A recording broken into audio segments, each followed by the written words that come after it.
2,625 pounds, Rockwood A213 high wall A-frame here at Haylett RV of Coldwater, Michigan. This has become our most popular of these Rockwood A-frames, I think due to its just intelligent combination of features. One of the signature calling cards of this model is that it has a twin to king convertible bed. You can obviously see that front dormer, outside cooking station, the big front storage trunk. It's just got a little bit of everything, including a little cassette style half bath, all wrapped up into one dynamite little package. The first thing that really struck me as these rolled in was the completely facelifted and revised interior decor that we're seeing on these Rockwood pop-ups. Whether it's their little tent campers or these A-frames, they've gotten far more modern and updated than just plain generic neutral brown wood everywhere. You know, there's still maybe an overarching brown tone, but it's got more of like a champagne or a taupe or just something. It just looks and feels classier. That being said, very little on the RV has actually changed. It just looks a lot sharper than it had in years past, in my opinion. That's a subjective thing. You form your own opinions, obviously. Now, one of the cool things about any pop-up camper, including these hardside models, is the amount of visibility you get. You've got good side windows here on the campsite, including a real window in the entry door for lots of airflow. And as you circle around, you're going to see windows all over the place. But I specifically want to focus on that forward window right there. Unlike a traditional A-frame that just has a couple skylights, that is an actual slide open ventilating window. Instead of pleated shades, you see you have a pair of little slide across curtains. They're easy to use, they're simple, and they're very, very effective. Now, one of the main things that has also helped this model become the most successful of the A-frames here at Haylett RV is this little hideaway half bath. And it's pretty neat because it's sort of a there if you need it, gone if you don't kind of feature. It's very handy for those late night little emergency, oh no's, I need to use the potty and I don't want to walk through the rain up to the, bathhouse at the campground, or maybe you just don't like the bathhouse they have at the campground, or maybe you're boondocking and there is no campground, so there is no bathhouse, etc. You get the idea. But you don't really even need to use it. You don't need to worry about it. I've had a lot of people come to Haylett RV to purchase one of these Rockwood A213s with absolutely no interest in this feature. Instead, they just use it as extra, like, countertop space effectively.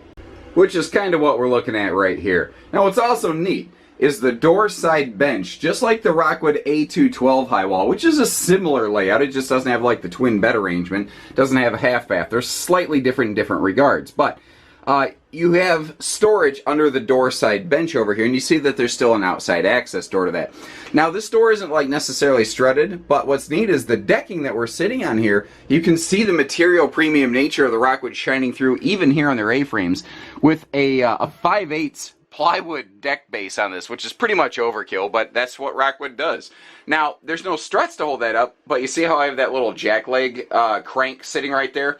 It is a $0 very effective solution to turning that from a something where you have to juggle it open with your head into something that's very easy to access.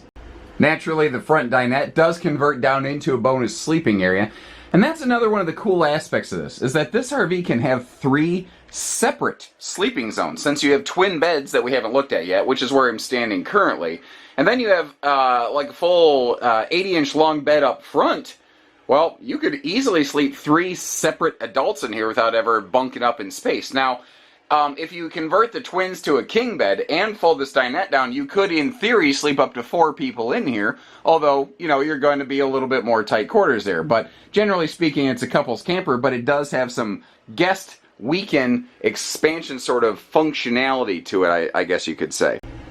What's also neat is the table's totally free-floating. So it's like a triple-purpose table.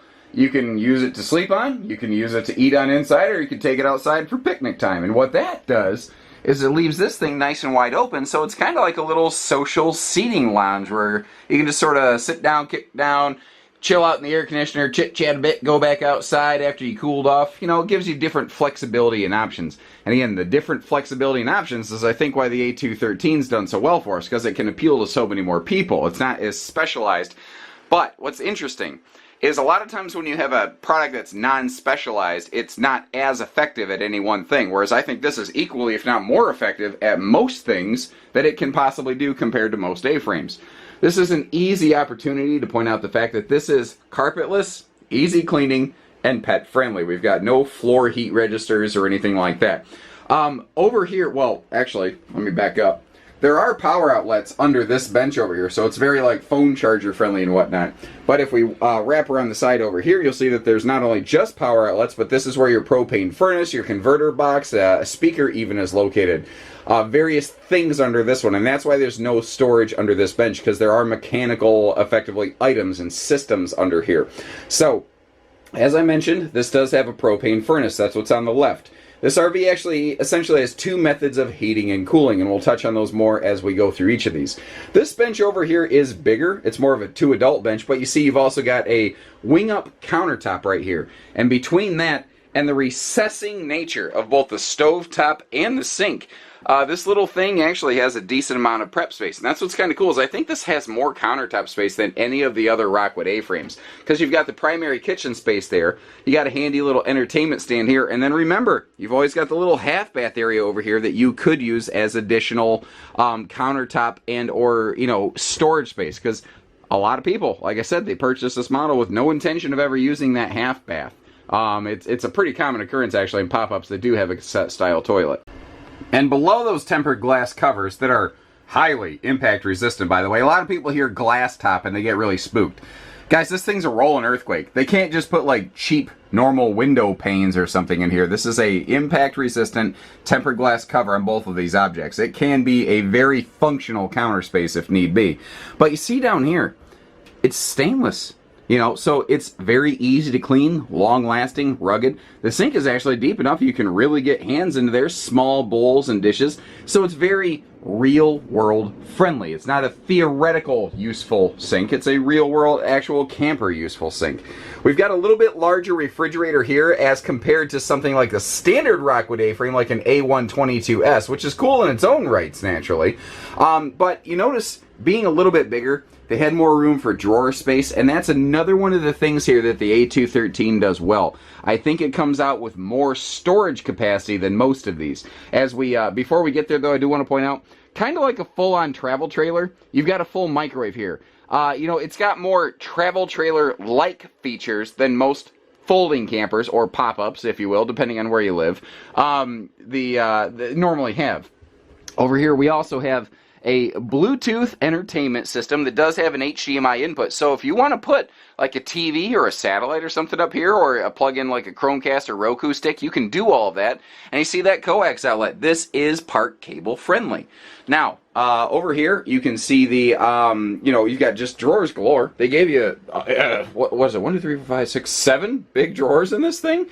And, you know, I've never had somebody trade in a camper because it had, you know, too many drawers. Now what's kind of neat here is the central stand. There are power outlets nearby, so if you do want to turn that into something like a place to charge your phones or set a CPAP machine or whatever, you do have a spot to do that. The power outlets are actually located right here next to the combination heating cooling unit. The power outlet's up in that little corner, by the way. But you see this thing right here that says Dometic. That is an electric heating and cooling unit. And if you don't know what it is, the best way I can describe this, guys, is you already know what an air conditioner is that you stick in the window of your house, right? Well, you're used to it spitting cold air into the camper, but what you don't realize is it's spitting hot air outside. It splits the elements of the air, hot, cold, then it directs them. This does the same thing, but it's bi-directional. So if you wanted to pump heat into the camper, it can. If you wanted to pump cold air into the camper, it can also do that. But it requires park power or a generator. So if you're boondocking and you don't have access to park power or a generator, that's where this is going to come into play. And this is 12 volt powered. Big fan in a little camper will push a ton of airflow through this thing, especially when you open those side breeze windows. But what's also cool is if you look at its proximity, it's located directly above what would be your kitchen heat sources. So if you are cooking up a storm in this camper, it'll be very, very good for exhausting the heat out of the RV. And as if this thing wasn't cool enough, you can convert those twin beds into single giant, like Mega King, effectively. I specifically left the bedspread not pulled over those central conversion cushions so that you could get a better idea of what we're looking at here. But, you know, if what you're looking for is a just giant two-person sleeper or something like that, or maybe what you do is it's like, I've talked to some people who bought this model where it's like, hey, you know, I want to take my grandkids camping. I'll sleep alone on the front dinette. And then I'll throw the 3 or 4 grandkids back here because they're little. I mean, there's a ton of different ways you could use this. There's no one way you have to use it. A couple quick notes here for you. I want to point out the fact that you're actually on like nice thick mattresses. Now, there is decking built into the bottom mattresses themselves that actually rest on little support runners here. So you don't lose this space. If you want to leave it as a king bed, you can always throw duffel bags and stuff down there. You never lose anything. It just kind of changes and evolves and becomes a little different. One of the common questions is, okay, so where do I store those things? And they store very easily under that bed. The decking actually just lifts up right there. Now, another way to look at this is you can always leave it a king, you can convert it into a king, or you could just leave it as twin beds, in which case you can take those little conversion cushions and you can just basically leave them at home and I guess give them to the next person whenever you're done with the camper. Or you can use them sometimes and not others. Again, the point here is that there's no one way you have to use it. You'll figure out the way that works for you. The thing is, the camper can just about do everything you can throw at it. That's what's so cool. Along with that updated interior decor, I am all about the exterior updates. And it's kind of funny that what's old is new trend continues to push through. Just a classic white skin. It just, I don't know, there's something crisp and clean and good looking on it, I think. Now, obviously up front we've got the dormer. If you're not familiar with what that is, dormer is what the flip up portion is called right here. And that is one of the differences here on the A213 as compared to its similar sister, the A212.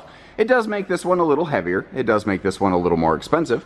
But something I didn't really discuss inside, and I really should have in retrospect, is for a tall person like me who's 6'3", I can stand up inside of that thing and never have to duck. And that's one of those things that a lot of people wonder about on A-frames. They don't realize how spacious they are inside. You know, like, have you ever gotten into a Volkswagen Beetle? And you're like, look at this little car. And then you get in and you're like, holy crap, there's a lot of room in here. That's exactly what these A-frames are like. But you have to experience it in person. Even this video doesn't translate that quality very well. Up front here, we've got a 2-tier storage system in the front storage trunk. And they pretty much have to, because these high-wall A-frames are so darn tall that if they didn't separate the inside to outside compartment like this, you would, even a tall person like me, I'd have to get on a step stool and almost nosedive into the thing to get to the bottom cargo area. So you have a top storage trunk, like trunk basically, and then you can padlock that if you want. And then you have this slide out storage trough type thing right here. And that runs the full width of the camper, which, speaking of which, this is a 7-foot wide camper. So it doesn't really stick out past your vehicle, and especially when it's folded down, it's not taller than your vehicle. So this is about as easy towing as any RV really possibly can get. Another travel trailer type feature you find here on this, you know, technically a pop-up camper, and that's why it's like a mutant hybrid concept. But you see that we've got dual propane tanks up front. That's not a normal pop-up feature. It has the same automatic changeover regulator. Looks like we're here in our prep bay right now. You can see how it's inside one of the shop. We quality control everything, and we pre-screen every RV before it goes out for sale here at Haylett RV. That includes like a full appliance burn, and we don't charge you extra for that. We don't do hidden fees at Haylett RV. Getting it here, getting it quality checked, propane battery fill, stuff like that, that doesn't cost you extra with Haylett RV. That's all part of the price tag. The tongue jack here is an optional piece of equipment on these. On our high wall A-frames, we do tend to put that on all of them.